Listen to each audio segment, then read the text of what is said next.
Bonjour à tous et bienvenue sur Paris Turf TV pour votre quotidienne reçue 5 sur 5, l'émission du Quintet Plus et du Top 5. Pour m'accompagner aujourd'hui, j'ai fait appel à un spécialiste du galop, Damien Marzergue. Salut Damien. Bonjour Polo, bonjour à tous. Ça va Damien, vous avez passé un bon week-end? Ouais, c'était sympa. On est monté voir le prix d'Amérique, on s'est un peu changé les idées, voir autant de monde sur un champ de course, ça fait plaisir. Le meilleur a gagné, on a eu une course limpide, ça fait du bien aux courses, on est requinqué. On est requinqué, là on change d'horizon, on a rendez-vous à Cannes-sur-Mer pour un handicap réservé à des 4 ans et plus. On va être sur la distance de 2500 mètres. On va emprunter la piste en gazon. On retrouve des chevaux qui savent lire et écrire, que l'on connaît bien dans cette catégorie. Notamment la gagnante plus exactement, de l'an dernier. C'est vrai que c'est des chevaux qu'on connaît parfaitement désormais. Bon, c'est pas pour autant qu'il n'y aura pas de surprise à l'arrivée, parce que c'est un quintet quand même qui est assez compliqué. Et on l'a vu, les arrivées cannoises, surtout sur le gazon, sont franchement pas toujours faciles parce qu'ils arrivent un petit peu en éventail dans la phase finale. Et c'est pas si facile que ça, bizarrement, de pouvoir revenir de l'arrière-garde. Donc ça, c'est vrai que c'est rendu un petit peu compliqué, mais bon, espérons que je brise l'écart parce que vous n'arrêtez pas de m'appeler tous les jours pour me demander quand est-ce que je vais briser l'écart. Donc là, votre jour. Je pense, et on écoute de suite votre sélection. Alors en tête, je mets le numéro 9 Valentina Yes, ensuite le numéro 2 Daffodil Fizz, ensuite le numéro 11 Running Waters, évoquons ensuite le 6 Takers, le numéro 4 Allegro Forte, le 8 Wake Up, le 14 Très Solide et enfin le numéro 13 Dark Dream. C'est donc le numéro 9 Valentina Yes qui arrive en tête de votre sélection. C'est une jument estimée, douée et qui s'amende au fil des courses. J'ai plus rien à dire, presque. Mais vous ne faites que progresser, vous vous amendez au fil des émissions aussi. Grâce à vous, Damien. Non, c'est une jument, je vous avouerai, qui m'a épaté. Elle m'a épaté à Fontainebleau face aux vieux. Alors que c'est pas facile de revenir de l'arrière-garde. Ce jour-là, elle avait vraiment eu un très très beau jeu de jambes pour venir terminer. Elle était 7e, je crois, ce jour-là avec Thierry Jarnet. Donc c'est vrai que c'était vraiment pas mal du tout ce qu'elle pouvait réaliser à cette occasion dans un quintet qui pour moi était un petit peu plus relevé. Le dernier coup, elle a terminé 3e, notamment Daliazza qui terminait devant. C'était très bleu et noir aussi pour l'entraînement de Xavier Thomas de Mault. C'est une ligne que je trouve plutôt sympathique. Ici, je pense qu'elle va pas attendre dernier. Elle va se mettre un peu dans le des leaders, pas trop loin. Et si l'ouverture vient se faire dans la phase finale, je crains qu'on ne voit qu'elle. Mais vraiment, je crains que ça, c'est qu'on voit qu'elle dans la phase finale. Elle peut faire mouche. La fameuse expression, elle peut faire mouche. Hein? Oui, si vous voulez. Pour faire simple, parce que vous en dites tellement beaucoup. On parle maintenant du numéro 2, Daffodil Fizz. Alors là, moi, c'est ma préférée. Elle a gagné l'édition 2015 avec la manière de 6 longueurs. Et vous allez voir, elle revient en forme. J'en veux pour preuve sa dernière course à Deauville. Elle a été dernière tout le parcours et vous allez voir, elle progresse pleine piste. Vous cassez pas la tête non plus. Et voilà, on voit qu'elle, vous allez voir, elle va se classer 3e. Elle accélère bien. Maintenant, je pense qu'il y a des chevaux qui sont un peu fatigués devant elle. Malgré tout, le jeu de jambes pour finir est plutôt sympa. Elle prend assez facilement la 3e place. Et c'est vrai que si elle n'avait pas raté son départ, elle se serait imposée. Elle s'était imposée très facilement l'an dernier, donc je crois qu'elle est pris 2,5 kg au-dessus, mais vu la marche l'an dernier, c'est pas étonnant. Maintenant, vous savez, quand c'est placardé sur la porte de l'hippodrome qu'un cheval va gagner, à moins que ce soit Bold Eagle, ça se passe jamais vraiment comme on le veut. Et pour ça, vous l'avez mis en deuxième position. Ouais, et puis malgré tout, il faudra quand même soigner son départ. Il ne faudra pas être trop loin non plus parce que, comme j'ai dit tout à l'heure, les longueurs, ça ne se refait pas si facilement que ça sur cette piste de Cannes-sur-Mer. Surtout que ce sera moins souple que quand elle avait gagné l'an dernier. Et ça, c'est une donnée importante. C'est qu'au plus c'est souple, au plus on peut revenir. Et là, il faudra l'aptitude au souple, mais ce ne sera pas non plus un marécage. Donc pour moi, Daffodil Fizz, base dans les 5. C'est pas un penalty. Le penalty, on l'aura compris, c'est Valentina Yes. Oui, il n'y a que vous qui l'aurez compris. On parle maintenant du numéro 11, Running Waters. Alors, vous avez fait une invention. Running Waters, c'était un sujet régulier, d'accord. Il passe un test, surtout sur la distance. Par contre, c'est une femelle. Vous avez peut-être mal regardé. Vous avez peut-être mal fait le papier. Je rectifie, merci. Vous êtes arrêté à Daffodil Fizz, en fait, c'est ça. J'adore les femelles en plus.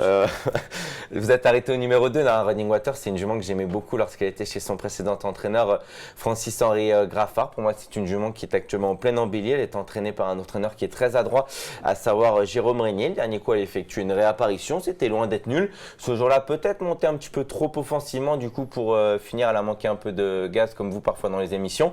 Et c'est vrai que d'après son entraîneur, elle est montée là-dessus. Donc j'y crois, surtout qu'elle est prise à un poids très correct. Elle a déjà fait l'arrivée dans des quintets un petit peu plus huppés. Et puis elle est maniable, chose très importante sur cette piste de Cagnes-sur-Mer. Donc chaud cacao, on y va et la cote va être sympa. On parle maintenant du numéro 6. Stakers, on prononce comme on veut. Hein. Ça dépend des religions. Alors c'est un cheval qui fait sa rentrée, qui a des lignes flatteuses et qui court bien frais.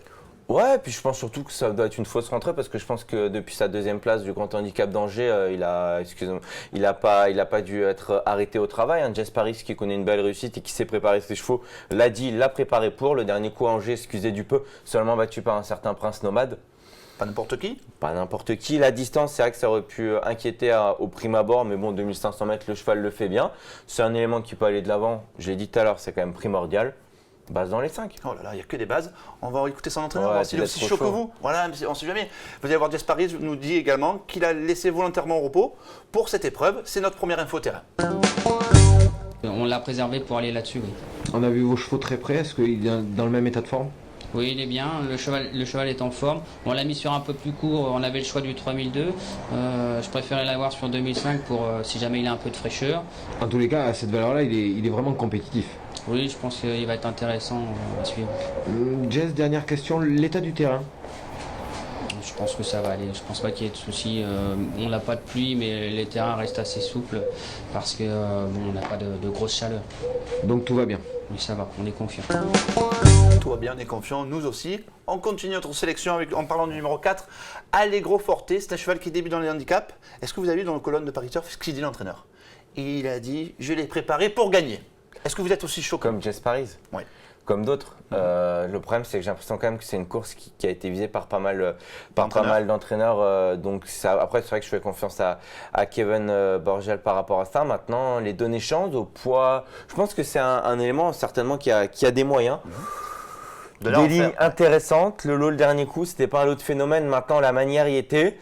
On peut pas ne pas le mettre dans un jeu. Maintenant, pour moi, c'est pas non plus un penalty. C'est un élément que j'aimais bien à l'époque de chez Michael Delzan, qui a des lignes sympas, mais qui m'a peut-être un petit peu déçu.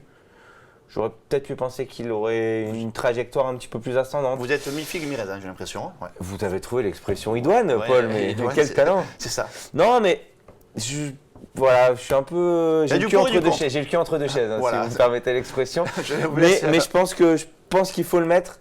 C'est pas un penalty. C'est pas un penalty, mais il faut le mettre. On prend un risque en ne le mettant pas. Voilà, et puis Kevin Borgel l'a préparé. Je fais aussi confiance à Kevin, qui par ailleurs a des très bons résultats pendant ce meeting-là et qui est un très bon metteur au Et la point forme aussi. de l'entraîneur en plein meeting, ça compte également. Autre forme de l'entraîneur, l'entraîneur Tony Castanera présentera le numéro 12, Art of Zapping. Vous avez fait le choix de ne pas le mettre. Moi, si les internautes peuvent m'écouter, je le mettrai dans une sélection. Vous allez voir, son entraîneur est hyper confiant.